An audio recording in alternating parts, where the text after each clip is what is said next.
Hello and welcome to another episode of Straight from the CPA's Mouth. I'm Eric Pye, Manager of Member Products and Services at CPA Alberta, and I'll be your host for this episode. Our guest today is Stephen Bergstrom, Accounting Instructor at SAIT, CPA Education Foundation Board Member, and a former manager of Canadian Forces camps overseas. Over the course of this episode, we'll be discussing the difference between learning and education, Stephen's experience in Bosnia and Afghanistan, and his work with the next generation of accountants.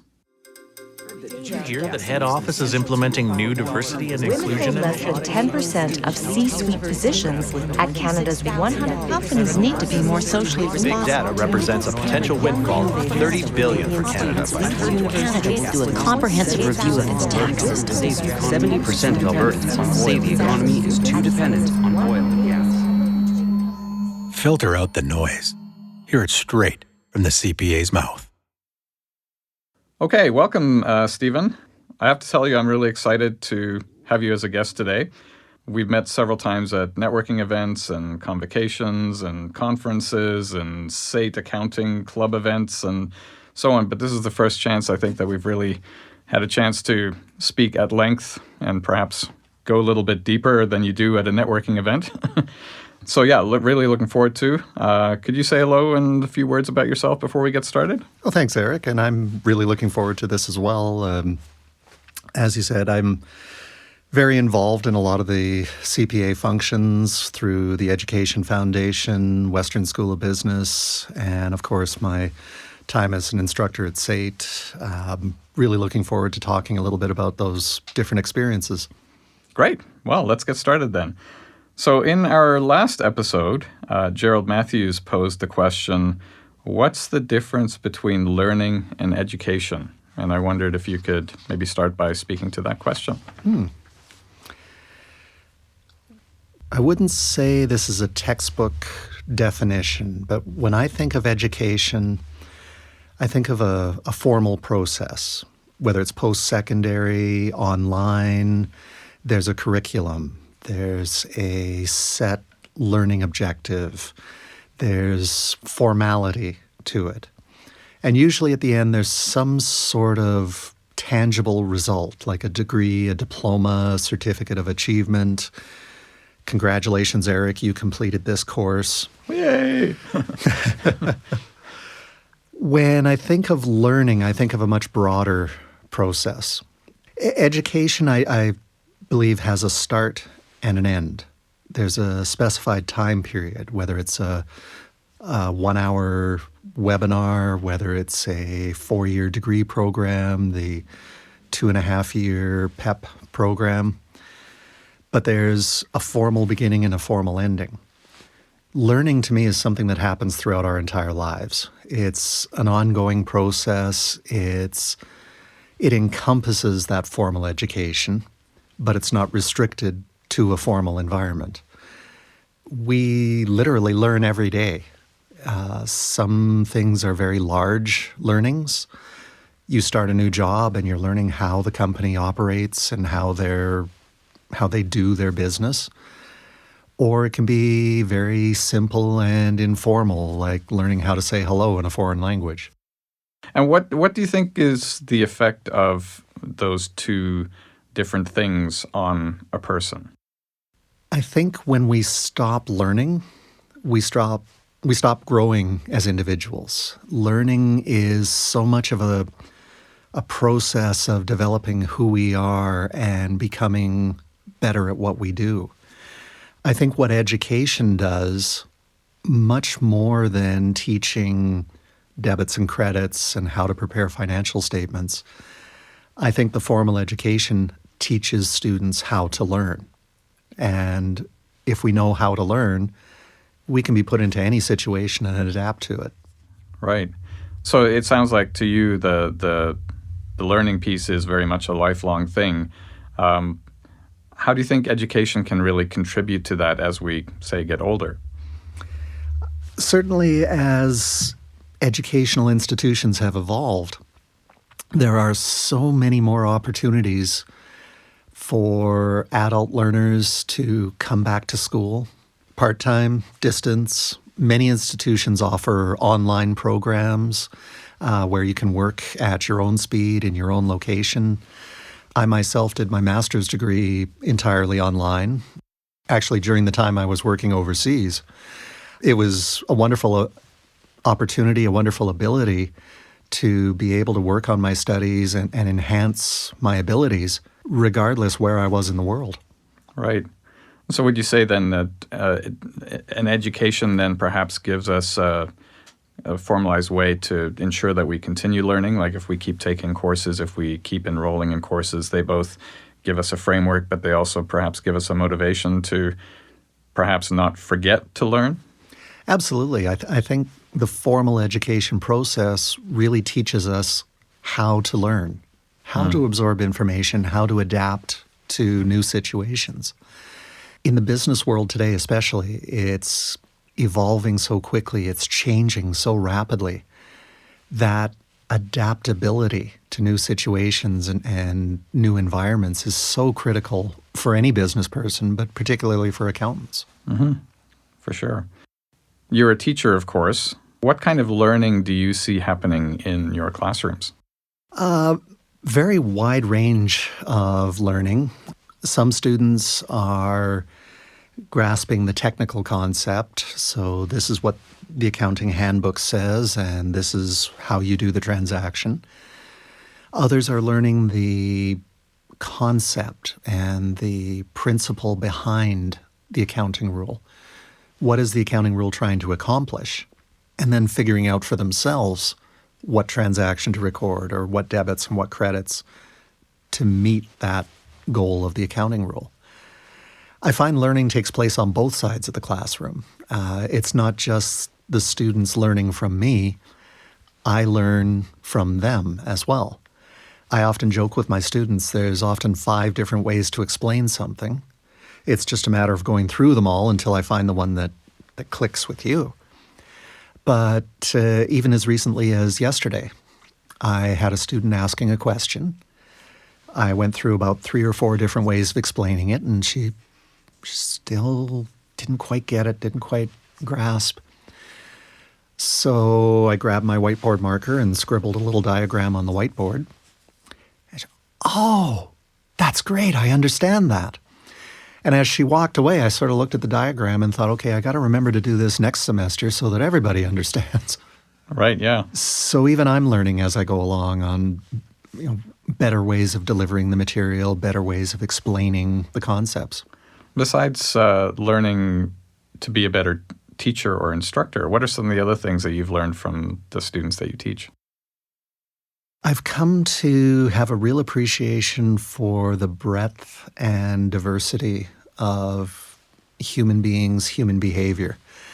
You put 40 students in a room and you're going to get quite a mix of ethnic backgrounds, religious beliefs, languages, cultures, genders, past experiences. And every student that comes into the classroom has their own unique story.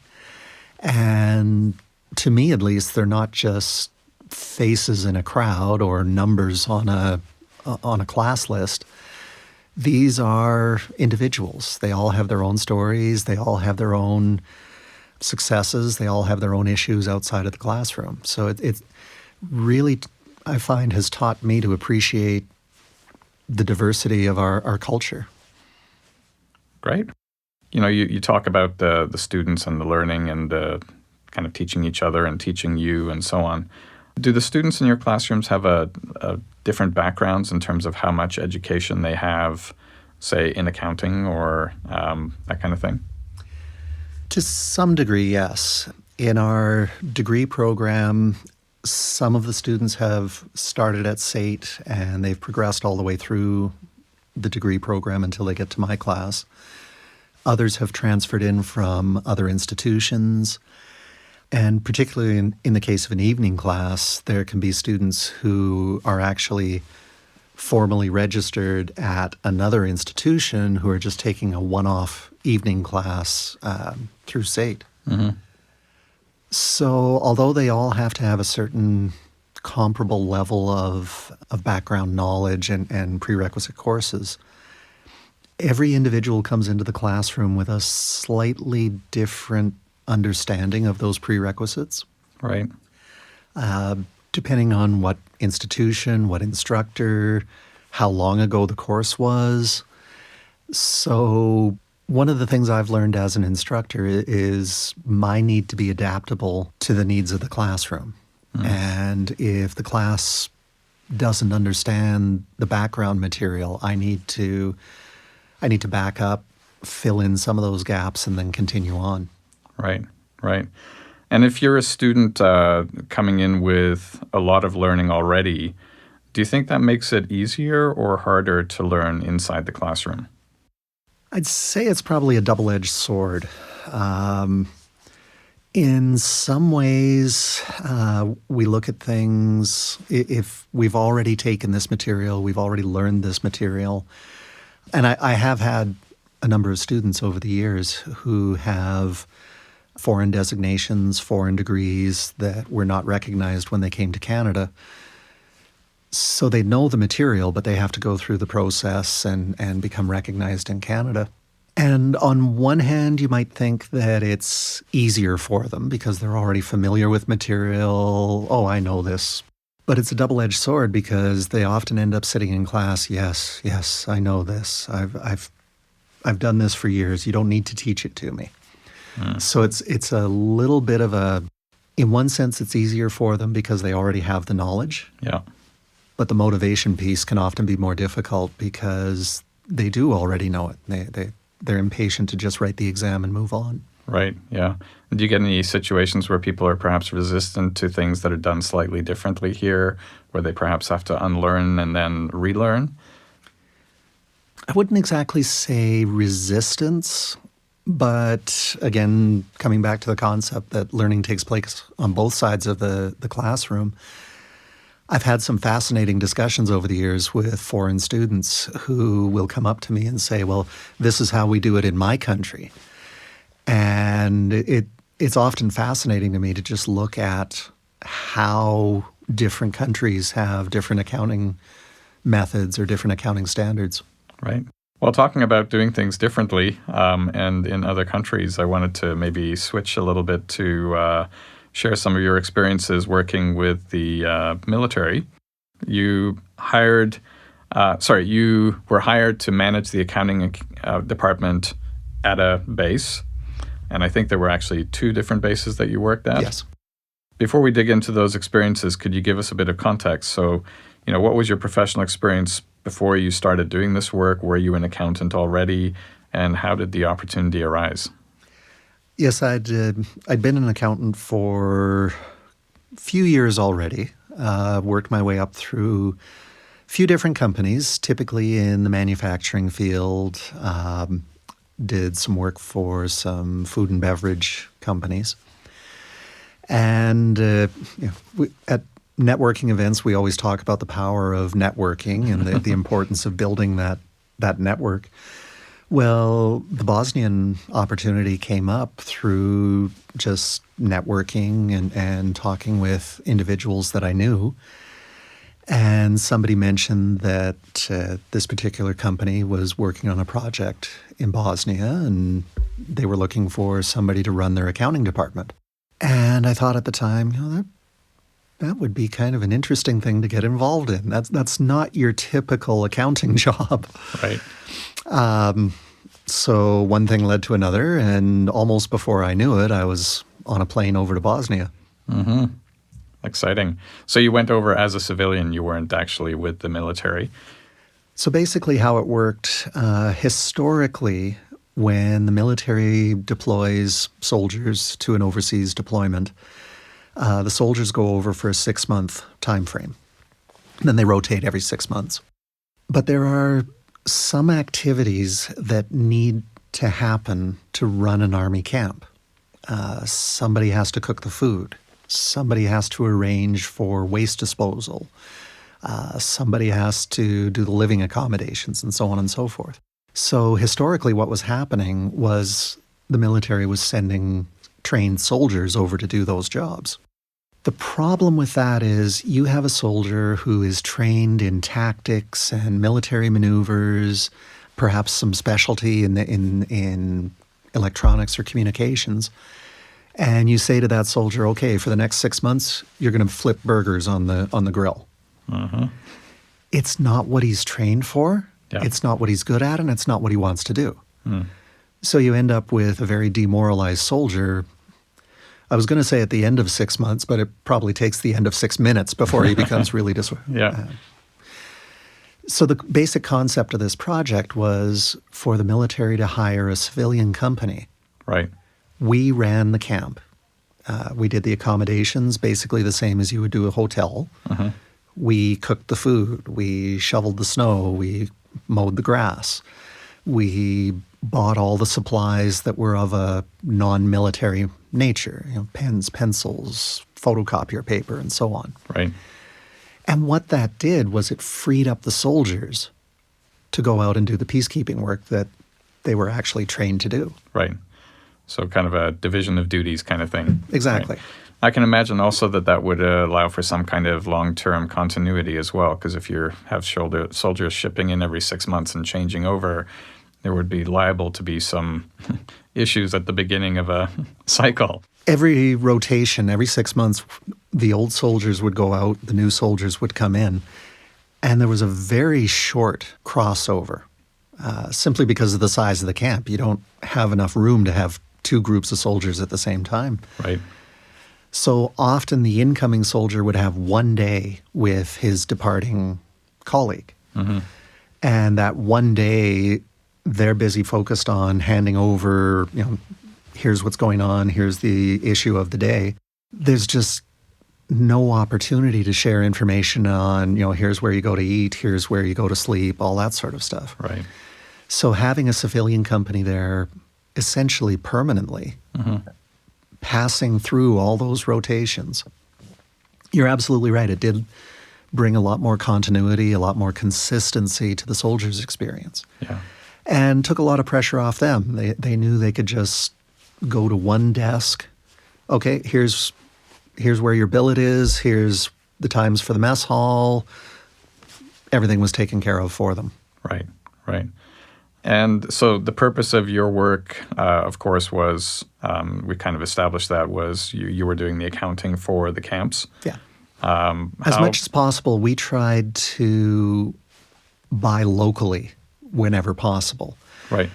Both economies, Bosnia, their economy had been shattered by the Yugoslavian civil war. Afghanistan, the economy was somewhat in shambles after the invasion. So we try to, wherever possible, to source locally, Mm-hmm. buy locally, try to stimulate the local economy as much as possible. If we had to subcontract for something, we tried to find a local contractor. If we had to buy something, as much as possible, we tried to buy it locally.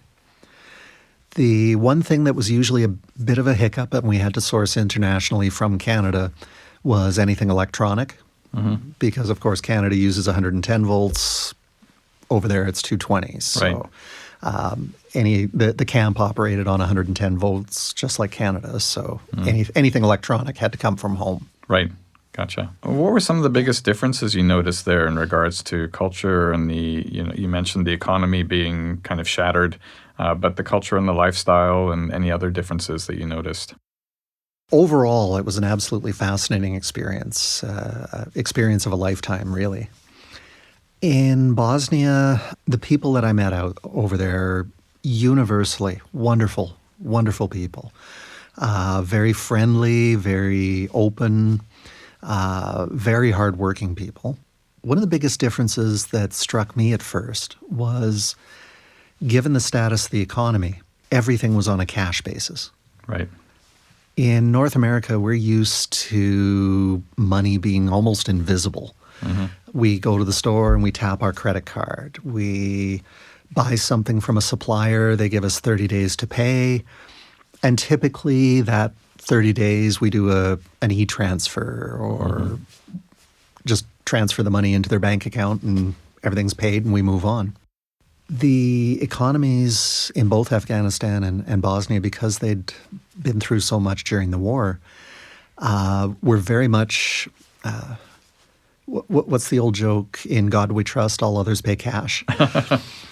It was very much, you pay me first and then I will give you. Right. So it was quite the experience in both countries to go to the bank, withdraw huge sums of money, sometimes up to $250,000 in cash, and then walk down the street and get back into the car. Right. Especially in a place like Afghanistan, it was very nerve-wracking. It was maybe 15, 20 meters from the door of the bank to the armored vehicle that I had arrived in.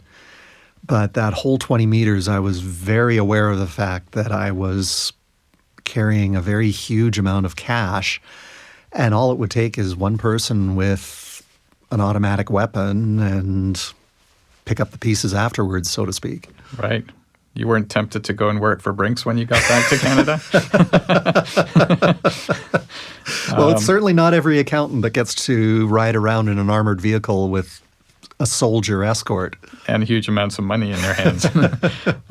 What did that do for accounts payable and receivable? Well, with everything being on a cash basis, there was actually very little in terms of accounts receivable and accounts payable. Actually had a bit of a humorous discussion with the internal auditor at one point, who wanted to know how I calculated my allowance for bad debts. I said, well, I don't have an allowance for bad debts. Well, you have to. Until I explained that it was a purely cash economy. Right. There is no such thing as accounts receivable, accounts payable. Oh, yeah, okay. I guess you don't need allowance for doubtful accounts. Yeah. And lots of cash flow accounting, I guess. Oh, yes. Right. I think one of the biggest things that struck me when I was over there was the comparison between our lifestyle, what we're accustomed to, and what life over there often is. There was one day in Afghanistan, we were driving to the bank, and there was one building in the city. Before the war, they had only finished the concrete skeleton of the building. So there were no walls, there were no finish to it. It was just the concrete floors and the concrete pylons holding it up. And one entire side of the building had collapsed. The floors had just pancaked down on top of each other. On the other half of the building, people had taken scrap metal, plywood, cardboard, whatever they could get their hands on, and made walls on the side of this building. And there were people living on that half of the building. And when you see something like that, when you drive through a city and virtually every building has bullet holes or mortar damage on it, it's much harder to get upset by some of the little problems that we face. Like, I only have 2 bars on my cell phone. What's going on here? or you know, that guy in traffic cut me off. It's much harder to get upset about little things like that when you've seen what some people live with. Yeah. I lived in Africa as a child, and so I can relate to that really, really well. Is there anything that you learned about accounting in your time over there that you feel has helped you in your career since then? I wouldn't say any particular accounting transactions per se, but just the experience of learning how different cultures work.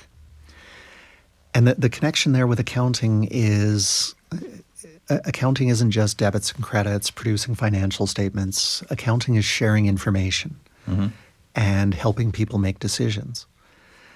And in different cultures, different countries, the decision process is often very different than the process we go through in Canada.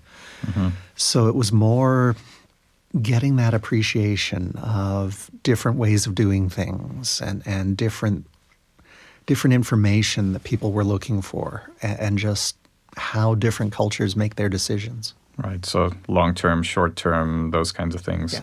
Right. Afghanistan especially, it's much more based on relationship. Mm-hmm.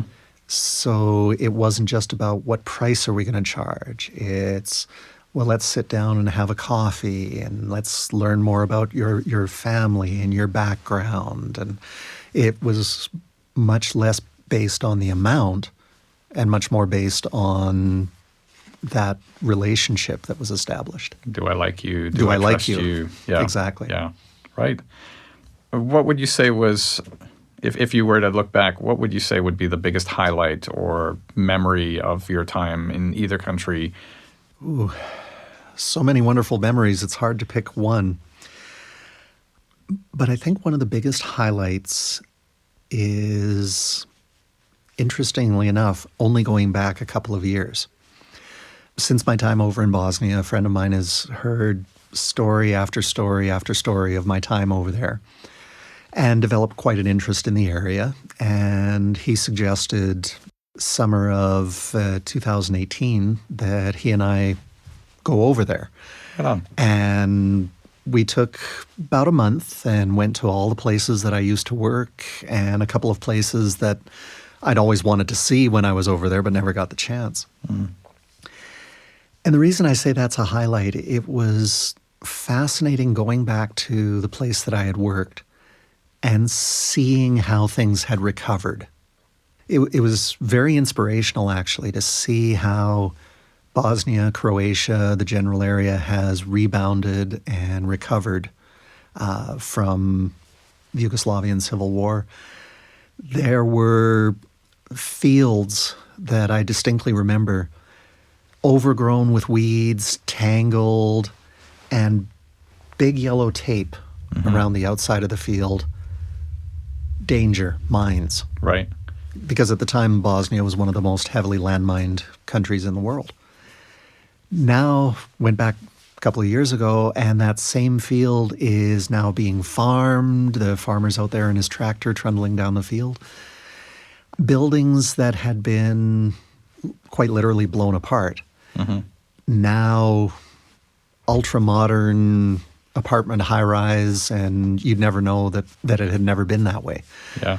So it was truly a highlight to see how the whole area had rebounded from when I was working over there. Yeah. Must have been great to feel, no matter how much or little, that you'd had a part to play in that too.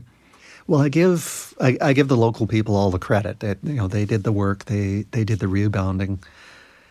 But you're right, there is a small amount of pride that, I, in a minuscule way, I contributed to this somehow. Yeah. That's awesome. Great story. Let's shift gears again, Stephen, to your instructing at SAIT and training the future generation of accountants.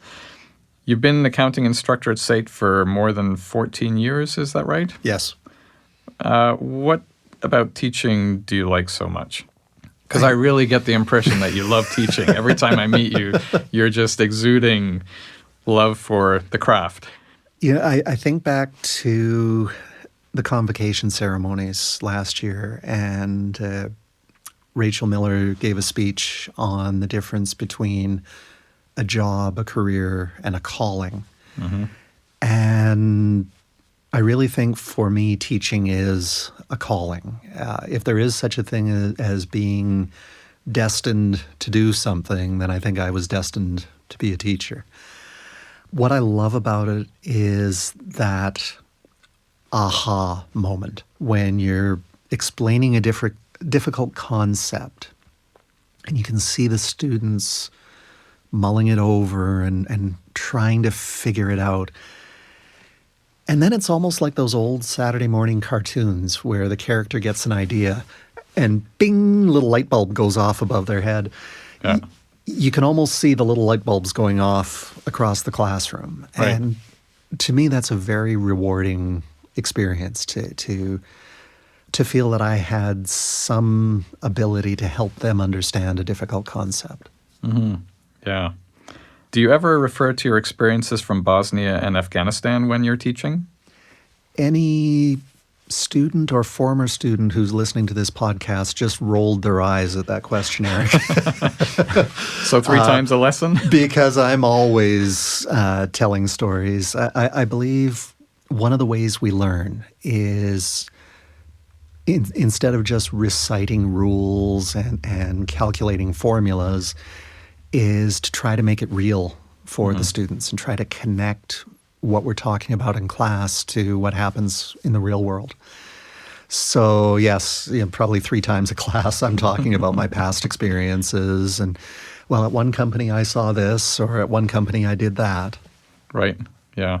It's incredible, the power of storytelling. It's such a big thing now in teaching, in counseling, in all kinds of areas. So I'm sure those add a lot of value to your students. I've had a number of students over the years say that it really helps them relate to the material, that this isn't something they're just learning for the sake of learning it, that this is something they're actually going to use out in the real world.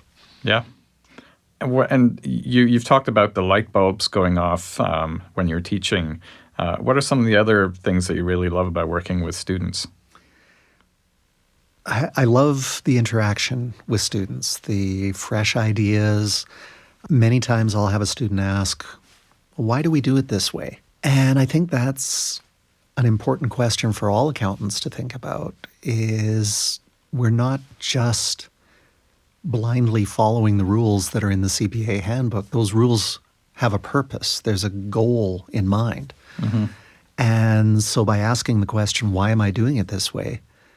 What we're really asking is, am I doing it the way that will accomplish the goal that the rule was originally designed to achieve? Mm-hmm. I find it very refreshing working with the students, the different perspectives that they have. I just love being in the classroom. Mm. Okay, not obvious at all. So we've talked a bit there about what you're getting from the teaching experience. What do you think your students are getting from you in terms of their education and their learning and their career? Hopefully, one of the things that I hope comes across in my classes is my passion for what I do. I've truly had in my opinion, a fantastic accounting career. I attribute a lot of the really amazing things that I've been able to do directly to the fact that I got my accounting designation and I got the education behind it, and that I've kept learning since I earned my designation. And I hope that in the classroom, some of that passion, some of that enjoyment of my career comes across to the students and maybe inspires them to continue on, get the designation, keep learning for the rest of their lives. Right. And that's an interesting point, because I want to ask you next, and perhaps your passion is going to help here, but do you ever have students that are in your class but obviously have no interest in accounting? I have. I remember one individual who came to me for some extra help, and in the midst of doing some tutoring, student said, I actually hate accounting. After I graduate, I have no intention of doing accounting. I kind of looked and this may be a silly question, but then why are you taking accounting? Right. Well, my dad's making me. Mm-hmm. And there are a few, I find every semester, who take a course for the wrong reason. They're being told they have to take this course, or they take accounting because they've heard you can make a lot of money as an accountant. Mm-hmm. And certainly there are some very lucrative accounting careers, but there's a long process of learning to get to that point. Mm-hmm. And if you don't like accounting, it's not going to be worth it in the long run. Right. So what would you do with a student like that, What I try and do is, and again, this kind of comes back to my passion and my enjoyment. I said to one student that There's the old expression, if you love what you do, you'll never work a day in your life. And I said to this student, I haven't worked a day in the last 14 years. And I try to share that philosophy with those students who are maybe not enjoying accounting, maybe not doing what they want to be doing. Between your drive to work in the morning, the time you spend at your job, lunch break, the time you spend driving home, thinking about it in the evening, thinking about it on the weekend, the vast majority of our waking lives is spent work-related. If you're not happy with what you're doing, what a waste of such a large percentage of your life. Right.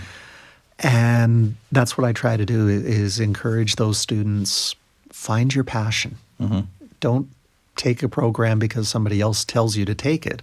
Right. Take it because it's something you really want to do. Yeah. Great. As a career advisor myself, I would say, yeah, that's great advice to them. One of the things I've also heard is that often when you get to senior levels, one of the biggest impediments to promotion is a lack of understanding of accounting.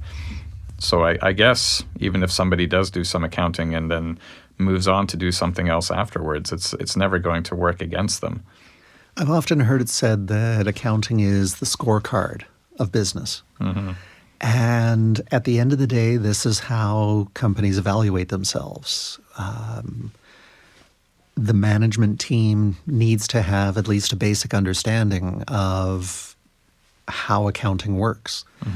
They don't necessarily need to do the journal entries. They don't necessarily need to produce the financial statements. But they need to understand what those financial statements are telling them. Yeah. And it always amazes me how many CPAs I meet who aren't actually doing accounting anymore, have moved on into different things, but that grounding is still giving them a really, really good sense of what their business is all about. Well, one thing I often find with open houses, networking events, talking with new students who are thinking about going into accounting or talking to parents of students who are thinking about going into accounting. And I often hear the statement, well, why would I want my child to go into accounting? I hear computers are taking all the accounting jobs away. And the problem with that is they're thinking of accounting as it was in the 1950s. The green visor, the pocket protector, sitting in the back room with an adding machine and mile-long roll of adding machine tape. Right. Computers have taken that job away. Data analytics and artificial intelligence. So much of those day-to-day transactions, that dreary grunt work that was so unappealing about accounting, that's all automated now, or at the very least, mostly automated now. And what that does is it frees up the accountant's time for analysis and interpretation and explaining to management, here's what the problem is, here's what I recommend that you do, which to me is the fun part of accounting anyway. Right. Moving a little bit away from the teaching part, but when you consider that you're contributing to the next generation of accountants, what are your thoughts there? One of the highlights of my year is going to convocation. Whether it's SAIT's convocation and seeing my students go across the stage and get their diploma or get their degree, or whether it's the CPA convocation and seeing candidates going across the stage and being given their those all-important 3 letters behind their name. It's the highlight of the year for me. Seeing those people going across the stage. You know, it's funny, you never see anybody sad when they're going across the stage. Everybody's so happy, everybody's so proud, and it's a very rewarding experience for me. They did the work. They put in the long hours. They did the studying. It's their accomplishment. But there is kind of a proud father moment as I'm watching. My babies! Yeah, that's exactly it. I feel like in some small way I contributed to that. Yeah. Awesome. And what do you think the future generation of accountants is going to be like? Well, I'll go back to what I said earlier about the 1950s accountant hiding out in the back office, the green visor, the pocket protector, and just spending all day crunching numbers. That accountant is a thing of the past. The accountant of the future I see as being a business advisor. I see the accountant of the future not doing journal entries, not preparing financial statements, or at the very least doing just the occasional unusual journal entry and letting the system take care of everything else.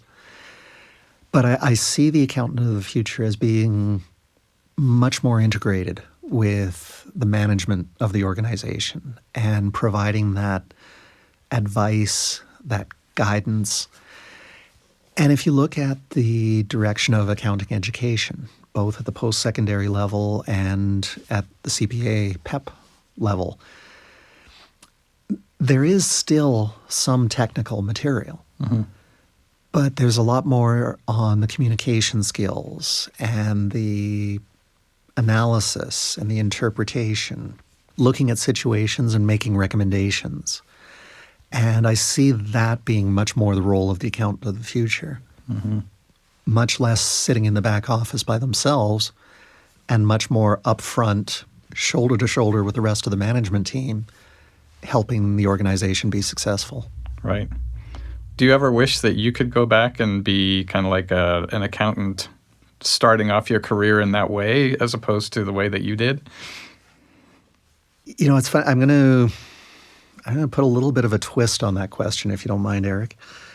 I think at one point or another, we all look back at our careers and say, oh, I wish I had done this, or I wish I'd had that opportunity, or how different would things be if I had. And there are moments when, because I enjoy teaching so much, I wish I had gotten into teaching years earlier than I had, just so I could have enjoyed it longer.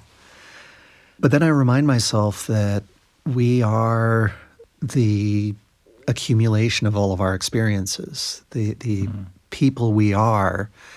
And this is kind of coming back to the whole topic of learning versus education. The people we are, we have learned to be through our experiences over the course of our career. And if I had started teaching earlier, I would have missed out on some of those great opportunities, those amazing experiences that I'm able to relate to the students in the classroom. And you wouldn't have all those stories that they roll their eyes up to. I wouldn't have all those stories. Awesome. Well, that sounds like a good place to finish off. It's really been great chatting with you, Stephen. Thanks very much, Eric. I've really enjoyed it. Thanks so much for sharing your story. CPAs have the opportunity to talk about anything and everything on Straight from the CPA's Mouth. Stephen, is there a question you would like to pose for our next guest? Well, I'm going to tie this into our theme today of learning and particularly lifelong learning. The question I would pose to the next guest is, what mistake have you made that you've learned from the most? Sounds like a great question. Thanks, Stephen. And is there anything else you'd like to add before we wrap things up? Just really enjoyed the opportunity, and thanks very much. There you have it, everyone. Straight from the CPA's mouth. Stephen, thank you for joining us today, and thank you to all of you for listening. Make sure to tune in to the next episode to hear a CPA discussing learning from a mistake. Also, if you have any ideas for future episodes or have feedback that you'd like to share, feel free to email us at knowledgecenter@cpaalberta.ca or leave us a message on social media. Straight from the CPA's Mouth is brought to you by the CPA Education Foundation. The CPA Education Foundation is the charitable arm of the Alberta CPA profession, providing up to $1.2 million each year in support of business and accounting education in the province. This podcast is just one of many resource materials available through the HESHI CPA Knowledge Center. This virtual hub features Alberta CPAs sharing their unique perspective and vast expertise on topics and issues such as leadership, finance, entrepreneurship, and more. Visit cpaalberta.ca/foundation for more information on the HESI CPA Knowledge Center and to learn how Alberta CPAs inspire success.